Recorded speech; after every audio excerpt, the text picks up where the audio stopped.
کام ہو سکتا ہے، لیکن یہ جو گورنمنٹس ہوتی ہیں، اب ایک یہ گورنمنٹ ہے، اب آگے آئے گی، ان کی اپنی پالیسی ہوگی، پھر ان کے ساتھ ہمارا جو کوآرڈینیشن نہ ہونے کی مین وجہ یہی ہوتی ہے کہ ہم رول آف لا کی بات کرتے ہیں جو گورنمنٹس کو پسند نہیں آتی۔ انصاف کی فراہمی کے حوالے سے عدالتوں کی بگڑتی صورتحال اور حالات کو کس نگاہ سے دیکھ رہے ہیں آپ؟ دیکھیں، میں تو اس میں ویسے انفارچونیٹ اسپیکٹ ہے کہ جن لوگوں کی داد رسی نہیں ہوتی، ٹھیک ہے، ہم تو اپنی طرف سے کوشش کرتے ہیں کہ لوگوں کو جلد از جلد انصاف ملے، ٹھیک ہے، لیکن اس کے اوپر ڈیفینیٹلی ہمیں سوچنا ہوگا اور ہمیں اس کے اندر بھی ریفارمز کی بہت زیادہ ضرورت ہے۔ مختلف طریقوں سے آپ کو ججز کی تعداد زیادہ کرنی ہوگی، آپ کو ججز کے اوپر چیک اینڈ بیلنس رکھنا ہوگا، آپ کو جو اگر پروسیکیوشن کے میٹرز ہیں تو پولیس کو سب سے پہلے ٹھیک کرنا ہوگا۔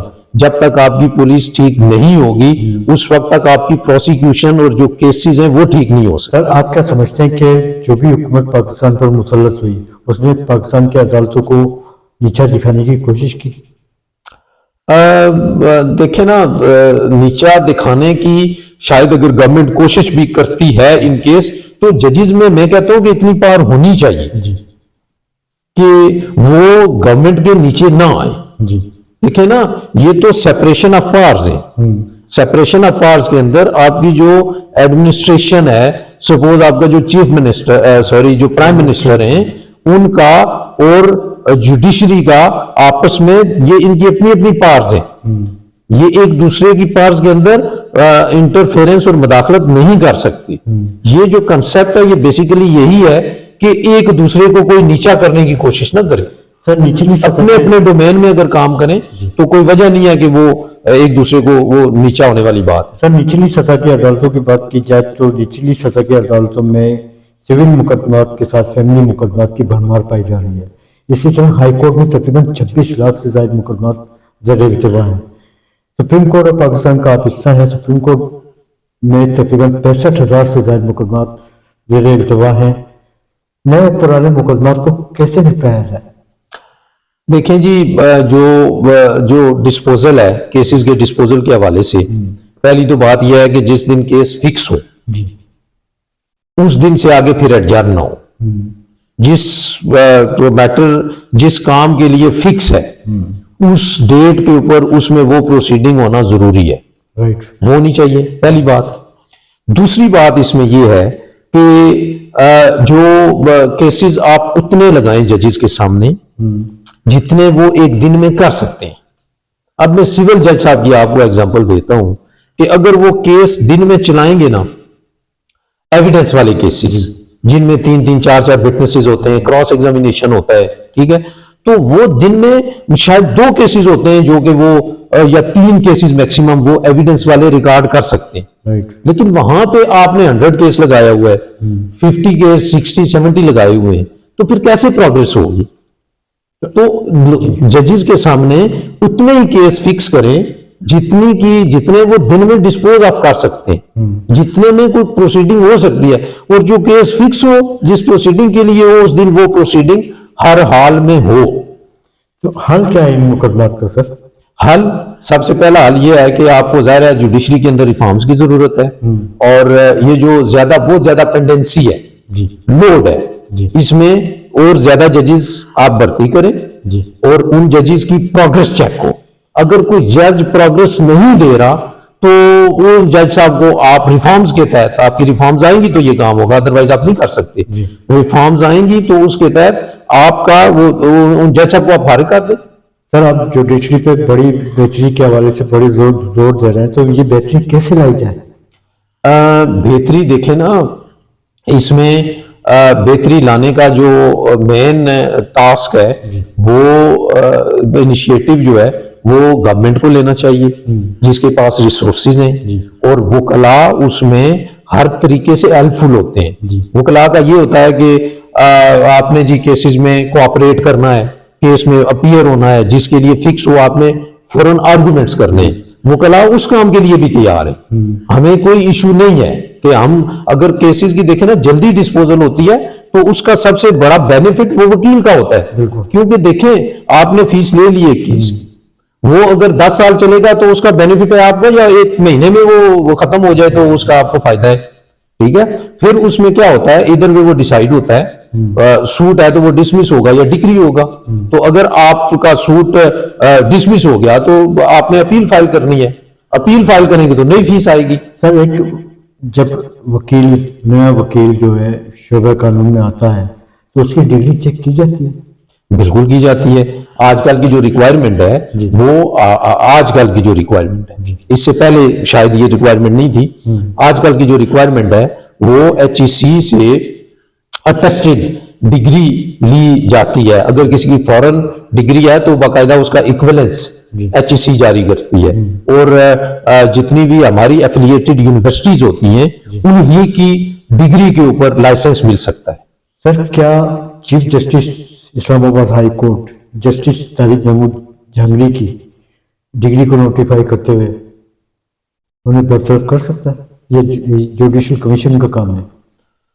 یہ بیسیکلی تو پہلے تو جوڈیشل کمیشن ہی کرتا تھا. I think this is the first example کہ جس میں ساتھی ججز نے بیٹھ کے تو ایک اپنے ہی ساتھی جج صاحب کو ڈی نوٹیفائی کیا ہے. تو میٹر بہرحال وہ بھی اوپر کانسٹیٹیوشنل کورٹ میں پینڈنگ ہے، تو اس کے اوپر ہم کوئی اتنا زیادہ کومنٹ کر نہیں سکتے. اور ادھر سپریم جوڈیشل کاؤنسل بھی بیٹھی ہوئی ہے تو وہ اس حساب سے اپنے حساب سے دیکھیں. سمجھتے ہیں کہ جسٹس جہانگیری صاحب کے جو فیصلے ہوئے ہیں وہ متاثر ہوئے ہیں یا امپلیمنٹیشن ہو چکی ہے؟ نہیں دیکھیں نا، یہ جب ججز اپنی سیٹ کے اوپر بیٹھ کے کام کر رہے ہوتے ہیں تو جب تک وہ کام کر رہے ہیں تو ان کے پاس دیکھیں اس وقت وہ جج کی پاور تھی، وہ باقاعدہ ایلیویٹ ہوئے تھے جج. تو وہ جتنے بھی انہوں نے فیصلے کیے ہیں وہ بالکل لیگل ہیں. اور وہ فیصلے کسی بھی حوالے سے آپ انہیں نہیں کہہ سکتے انلیس کہ ہر ایک جو فیصلہ ہوتا ہے وہ سپریم کورٹ میں چیلنج آپ کر سکتے ہیں. تو اگر سپریم کورٹ اسے سیٹسفائیڈ نہیں کرے گی تو جو بھی ان کا ڈیسیژن ہے وہ ان فیلڈ رہے گا. کہا جاتا ہے کہ پاکستان کی عدالتوں میں جسٹس منیر کے دور سے خامیاں شروع ہوئی. اس کے بعد آتے ہیں جسٹس افتخار محمود چودھری جس کی ایک کمپین چلتی ہے 2007 میں علی احمد کٹ کی سربراہی میں، جس میں تمام وکلاء نے شرکت کی عدلیہ کی آزادی اور جج صاحبان کی بحالی کا میڈل لے کر. ان میں بھی کچھ خامیاں پائی گئیں. اس کے بعد آتے ہیں جسٹس ثاقب نثار صاحب، ان کے دور میں بھی خامیاں نظر آئیں. چیف جسٹس آف پاکستان قاضی فائز عیسیٰ اپنی غلطیوں کا اعتراف کر کے جاتے ہیں کہ ہم سے ماضی میں غلطیاں ہوئی ہیں. ایسے کیا غلطیاں تھی سر جو کہ چیف جسٹس آف پاکستان اپنی غلطیوں کا اعتراف کر کے جا رہا ہے؟ وہ دیکھیں نا، جب ڈیسیژن کیے جاتے ہیں نا تو سم ٹائم ججز انڈر پریشر بھی ہوتے ہیں. سم ٹائمز ججز کو ظاہر ہے ہمارے ملک کے اندر کبھی کبھی کسی نہ کسی حوالے سے وہ ہراسمنٹ کے کیسز بھی سامنے آئے ہیں آپ کے. تو سم ٹائمز یہ بھی ہوتا ہے کہ آپ نے اگر کوئی دباؤ میں فیصلہ کر لیا یا کسی دوست کی کوئی بات سن لی. اب مسئلہ یہ ہے کہ کہتے ہیں کہ غلطیاں ہوئی ہیں، اگر وہ نشاندہی کر دیں کہ ہم سے کون کون سی غلطیاں کہاں کہاں پر ہوئی ہیں تو پھر ہمارے لیے آسانی ہو جاتی ہے. تو یہ غلطیوں کا بعد میں اعتراف کرنے کا اتنا بینیفٹ نہیں ہوتا. جب آپ سیٹ کے اوپر ہیں، اسلامی طور پہ بات کی جائے تو اللہ تعالیٰ نے جج کو ایک قاضی کا رتبہ دیا ہوا ہوتا ہے، تو دباؤ میں آن کر فیصلے کرنے کا مقصد کیا ہے سر؟ آپ دیکھیں یہ تو اللہ تعالیٰ کا آپ ایک اللہ تعالیٰ نے اپنی طرف سے ایک آپ کو جو عطا کی ہے انصاف کرنے کی ایک اللہ تعالیٰ نے پاور دی ہے آپ کو. تو اس میں تو سمجھتا ہوں کہ بالکل دباؤ میں نہیں آنا چاہیے. اگر آپ دباؤ میں ہیں تو ریزائن کر دیں. کوئی زبردستی تو آپ کو کسی نے سیٹ کے اوپر نہیں بٹھایا ہوا. 26ویں اور 27ویں آئینی ترمیم کے تحت آئینی عدالتیں قائم کی گئی ہیں.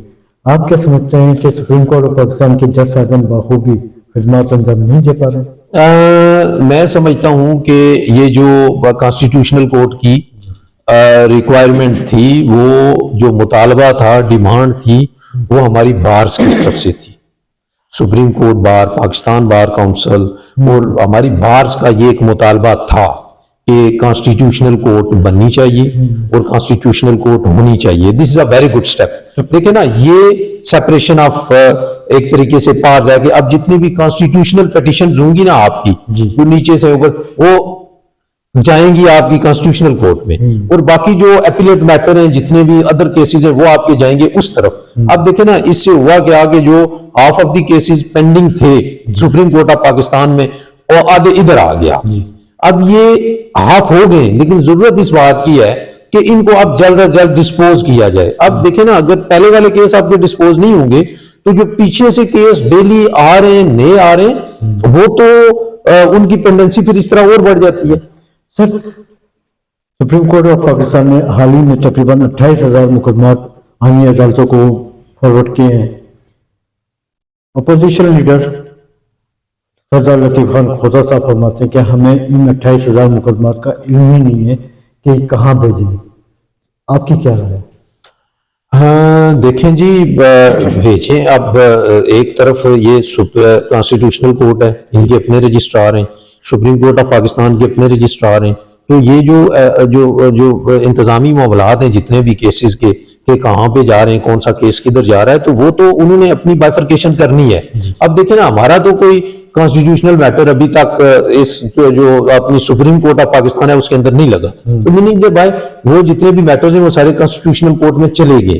باقاعدہ میسیجنگ سسٹم ہے, باقاعدہ کاز لسٹ کا سسٹم ہے جس کے اندر وہ کیسز جتنے بھی ہیں وہ آپ کے سامنے آ جاتے ہیں اور ہم دیکھ سکتے ہیں انہیں, ان کا سٹیٹس بھی چیک کر سکتے ہیں. یہ بھی آیا سر کہ بینچ اور بار میں تصادات جو پیدا ہوتے ہیں, آج کل بینچ جو ہے چہرہ شناسائی کے تحت فیصلے کر رہی ہے, آپ اس سے متفق ہیں؟ بینچ اور بار میں تو شاید اس سے اتنا ایگری نہیں کرتا کہ چہرہ دیکھ کے, اگر چہرے دیکھ کے ہی فیصلے کرنے ہیں کورٹس نے تو پھر دیکھیں نا کام تو صرف انہی چہروں کے پاس ہو. عام جو چہرے ہیں ہم جیسے لوگ ان کے پاس تو کوئی کام نہ ہو, لیکن اس کے باوجود بھی اللہ کا فضل ہے کہ ہمارا بھی کام چل رہا ہے. اور جو جن چہروں کا آپ ذکر کر رہے ہیں, نہیں تو وہ تو اتنے بیزی ہو جائیں اور سارے کیس تو انہی کے پاس چلے جائیں. پھر عدالتوں کے حالات کب اور کیسے تبدیل ہوں گے؟ عدالتوں کے حالات کے لیے جی دیکھیں بڑی ڈیٹرمینیشن کی ضرورت ہے, اور اس میں ڈیفینیٹلی ریفارمز کی ضرورت ہے. ریفارمز آئیں گی اور مزید اور زیادہ ریفارمز کی ضرورت ہے. جس طرح میں نے آپ کو عرض کی کہ یہ جو پینڈنسی ہے اس کو کم کیا جائے, اور ججز کی جو پرفارمنس ہے اسے دیکھا جائے پراپر طریقے سے, اور اگر کوئی جج پرفارم نہیں کر رہی, ان کی پرفارمنس نہیں ہے, تو انہیں فارغ کیا جائے. ٹھیک ہے, تو جو ججز اچھا کام کر رہے ہیں انہیں اپریشیٹ کیا جائے, ان کی پروموشنز کی جائیں. لیگل پریکٹس کے حوالے سے آج کل آپ کی کیا خدمات ہیں؟ لیگل پریکٹس کے حوالے سے میں تو میرے پاس جو کام ہے وہ سول اینڈ کرمنل کا ہی ہوتا ہے, اور سپریم کورٹ آف پاکستان کے اندر میں ڈیفینس کونسل ہوں ایٹ اسٹیٹ ایکسپینس, کہ وہ جو سپریم کورٹ جو ہمیں کیس سمجھتی ہے وہ دیتی ہے, اور ہم وہ بڑی منیمم اماؤنٹ کے ساتھ سپریم کورٹ کے اندر بھی وہ کیس کرتے ہیں. اور وہ موسٹلی جو کیسز ہوتے ہیں وہ غریب لوگوں کے ہوتے ہیں جو اپنے وکیل افورڈ نہیں کر سکتے, وہ ہم اپنا ٹائم دیتے ہیں پورا سپریم کورٹ میں بھی دیے. تو وہ غریب غربا کے جو مقدمات ہوتے ہیں وہ نیک نیتی سے کیے جاتے ہیں یا ہر کلائنٹ کے ساتھ جیسے کہ کیے جاتے ہیں ویسے ہی؟ کوشش تو کرتے ہیں جی کہ جو بھی کیس آئے اسے پوری نیک نیتی کے ساتھ کیا جائے, اور اس میں یہ نہ کیا جائے کہ اس بندے نے فیس کم دی ہوئی ہے اور اس کا کیس ذرا دوسری نظر سے کیا جائے, اور جس نے فیس زیادہ دی ہوئی ہے, آپ کے شاید کہنے کا یہی مطلب ہے کہ جو لوگ زیادہ فیسیں دیتے ہیں ان کے کیس آپ اچھی طرح سے کرتے ہیں, اور جو نہیں فیسیں دیتے, دیکھیں جب ہم کورٹ میں چلے جاتے ہیں نا تو پھر شاید جو وہ فیس والا ہوتا ہے نا وہ اممیٹیریل ہو جاتی ہے بات. کورٹ کے اندر آپ نے لیگلی پرفارم کرنا ہوتا ہے, کورٹ کے اندر آپ نے لیگلی چیزوں کو دیکھنا ہوتا ہے. ٹھیک ہے, جب ہم ایک کیس میں چلے جاتے ہیں تو پھر شاید ہمارے ذہن میں یہ بات نہیں ہوتی کہ اس کلائنٹ نے فیس دی, اس نے نہیں دی, یا اس کا کیا معاملہ ہے. پھر وہ ہمیں پوری دینداری کے ساتھ کام کرنا ہوتا ہے. اسلام آباد میں کرائم اور جرائم کی وارداتیں پائی جاتی ہیں؟ جی کافی زیادہ ہیں, ریشو بہت زیادہ ہے, لیکن تھوڑا سا یہ جو کرائم ہے یہ تھوڑا سا اب شفٹ ہوا ہے. پہلے لوگ ڈائریکٹ گولیاں مارتے تھے, اب جو کسی اور طریقے سے کوئی مثلاً بندہ مار کے وہ کہیں پھینک دیا, کوئی رات کا وقوع کر دیا, یا کوئی کسی کو زہر پلا دیا, کسی کو کوئی انجیکشن لگوا دیا, تو یہ اس طرح کی اب جو لڑائیاں جھگڑے تھے زمینوں کے وہ تو اب اربن ایریاز میں کوئی نہیں ہے، زمین کا جھگڑا کوئی نہیں ہے، لیکن جو آپ کے مونیٹری ہے، جس طرح آپ کے پیسے کے معاملات ہیں، 406 کے وہ کرمنل بریچ آف ٹرسٹ وغیرہ ہوگی، اور 489F جو چیکس ہیں ان کے جو چیک ڈس آنر والے کیسز ہیں وہ دن بدن تھوڑے سے زیادہ بڑھ رہے ہیں بجائے لڑائی جھگڑے کس طرح ممکن ہے جی؟ روک تھام کس طرح ممکن ہے؟ روک تھام اس طرح ممکن ہے کہ جب رول آف لا ہوگا کنٹری کے اندر، آپ کے ملک کے اندر، آپ کے سٹی کے اندر، تو ان فراڈز کی اور جو کرمنل میٹرز ہیں ان کی روک تھام کا ایک ہی طریقہ ہے، آپ رول آف لا دیں، تاکہ اگر کوئی بندہ ایک دفعہ کوئی کام ایسا کرتا ہے، کوئی کرمنل ایکٹ کرتا ہے، تو پھر وہ ساری زندگی کے لیے اسے عبرت ہو جائے، اور پھر جو دیکھنے والے ہیں وہ بھی وہ کام نہیں کریں گے۔ آپ کے تجربات کی روشنی میں رول آف لا کو کیسے فعال بنایا جائے اور کس عمل درآمد کیسے کرایا جائے؟ رول آف لا میں دیکھیں، جو آپ کے ادارے ہیں انہیں مضبوط کرنا ہوگا، آپ نے ججوں کو کانفیڈنس دینا ہوگا، آپ نے اپنی پولیس کو اتنا مضبوط کرنا ہے کہ جو آپ کی جو کرمنل ہے، جو کرائم کرتا ہے، جو ایکیوزڈ ہے، وہ کبھی بھی پولیس کو وہ فورس نہ کر سکے، کبھی بھی پولیس کو وہ خرید نہ سکے، ٹھیک ہے؟ اسی طرح جو مدعی ہے، اس مدعی کو انصاف دلانے میں کبھی کوئی ہرڈل نہیں آنی چاہیے۔ آپ کیا سمجھتے ہیں کہ ریاست پاکستان یہ قدم اٹھا سکتی ہے؟ بالکل اٹھا سکتی ہے، کیوں نہیں اٹھا سکتی جی؟ اٹھانا چاہیے، اور یہ بڑا فیٹل ہے، اٹھانا ہوگا آپ کا قدم، اور کوئی بھی معاشرہ کبھی بغیر انصاف کے ترقی نہیں کر سکتا۔ جب تک آپ کا justice system up to the mark نہیں ہوگا، اس وقت تک آپ کا، اب یہ جسٹس سسٹم کے ساتھ دیکھیں نا، آپ کے جو بینیفیشریز ہیں ان کا بھی آپ کو خیال رکھنا ہوگا، ٹھیک ہے؟ جسٹس سسٹم میں جو بینیفیشری آپ کا لیٹیگنٹ ہے، جسٹس سسٹم میں آپ کا بینیفیشری آپ کا لائر ہے، ٹھیک ہے جی؟ اور جسٹس سسٹم کے اندر ایک طرف آپ کا محکمہ پولیس ہے جس کو بہت زیادہ ٹھیک کرنے کی ضرورت ہے۔ اگر وہ ٹھیک نہیں ہوگا، آپ کو پتہ ہے کرمنل کیسز میں جو پہلا بیسک کیس بنانا ہوتا ہے وہ پولیس نے بنانا ہوتا ہے، ہمارے پاس تو کیس آتا ہے کوئی تیسرے سٹیپ میں جا کے، تو اس وقت تک جو کیس بنانا ہے وہ، اور اس میں پولیس کی ایفیشنسی کو دیکھا جاتا ہے، اور پولیس اگر ملزموں کے ساتھ مل گئی ہے، حالانکہ وہ ہے پروسیکیوشن اور ان کا کام ہے میرٹ کے اوپر انویسٹیگیشن کرنا، ٹھیک ہے؟ اگر وہ میرٹ کے اوپر انویسٹیگیشن نہیں کرتے تو پھر شاید کورٹ کے پاس بھی وہ انصاف دینے میں وہ ایک رکاوٹ ہوگی۔ ایک میٹر انویسٹیگیٹ ہی نہیں ہوا تو کورٹ کیا اسے انصاف دے، یا ہم کیا اسے انصاف دلائیں گے؟ پاکستان کی حکومت کی قیادت کس طریقے سے دیکھ رہے ہیں، اور حکومت کی کارکردگی سے آپ مطمئن ہیں؟ دیکھیں جی، حکومت کی کارکردگی سے تو شاید انسان مطمئن نہیں ہو سکتا، لیکن شاید کچھ بہتری آئی ہے، انٹرنیشنلی بھی ہمیں نظر آ رہا ہے کچھ بہتری ہے۔ تو اب جو ڈیموکریسی ہے نا، دیکھیں ایک تو اس میں اس کی دو تین چیزیں بڑی ضروری ہیں۔ پہلی بات ہے کہ اس میں کنٹینیوٹی ہونی چاہیے، اور دوسرا فری اینڈ فیئر آپ کے الیکشن ہوں، اس کے نتیجے میں جو بھی گورنمنٹ آئے وہ سرو کرے، اور اگر کوئی گورنمنٹ سرو نہیں کر سکتی تو پھر اس کا طریقہ یہ ہے کہ اسے عوام میں جانے دیا جائے۔ عوام ووٹ نہیں کرے گی تو ڈیفینیٹلی نہیں آئے گے۔ کیا آپ کو روشن پاکستان نظر آ رہا ہے؟ انشاءاللہ جی، آئی ایم کوائٹ ہوپ فل، اور پاکستان بہت روشن ہے، اور اس کا مستقبل بہت ہی انشاءاللہ العزیز بہت اچھا ہوگا۔ کشمیر میں بات کرتے ہیں۔ 27 اکتوبر 1947 کشمیر کا یوم سیاہ دن، کشمیری عوام اپنے حقوق سے محروم، آزادی کی منتظر ہے۔ آپ کے تجربات کی روشنی میں مسئلہ کشمیر کا حل کیا ہے؟ دیکھیں جی، جو تو ہمارا آزاد جموں اینڈ کشمیر ہے، ٹھیک ہے، ایک یہ ہے، اور دوسرا جو مقبوضہ کشمیر ہے انڈیا کا، انڈیا والوں نے تو آپ کو پتہ ہے کہ انہوں نے انتہائی غلط قدم اٹھا کر اپنا ایک پروونس بنا لیا ہے۔ جس طرح ان کا دہلی پروونس ہے، اسی طرح ان کا جموں اینڈ کشمیر پروونس بنا لیا انہوں نے، ٹھیک ہے۔ تو ضرورت اس بات کی ہے، جو حل ہے ابھی تک تو ہماری زندگی میں کیا، جب سے کشمیر کا ایشو ہوا ہے کوئی حل سو فار نکل نہیں سکا۔ اس میں انٹرنیشنل کمیونٹی کے انٹرفیرنس کی ضرورت ہے، اور تاکہ اس کا جو بھی کوئی سوٹیبل حل ہو. دیکھیں نا اس میں اسٹیک ہولڈرز ہوتے ہیں. سب سے بڑی اسٹیک ہولڈرز جو آزاد جموں اینڈ کشمیر کی عوام ہے وہ ہیں وہاں پہ. پاکستان ہے ساتھ میں اسٹیک ہولڈرز, اور جو آپ کے دیگر کشمیر کے ساتھ جتنے بھی الائیڈ ایریاز ہیں وہ سارے لگتے ہیں. تو ان ساری چیزوں کو مد نظر رکھتے ہوئے اس کا جو بیسٹ پاسبل سولوشن ہو جو بھی ہو, میں سمجھتا ہوں کہ وہ ہو جانا چاہیے. اب دیکھیں ایک ہے جو انڈیا کے زیر کنٹرول ہے, ٹھیک ہے, تو انڈیا کوئی سیدھے طریقے سے تو آپ کو کشمیر نہیں دے گا, ٹھیک ہے. اس کے اوپر ہمارے جتنے بھی جو بون آف کنٹینشن بنی رہی ہے بیسیکلی پاکستان اور انڈیا کے درمیان, تو وہ پتہ ہے آپ کو کہ کشمیر ایشو ہی رہا ہے.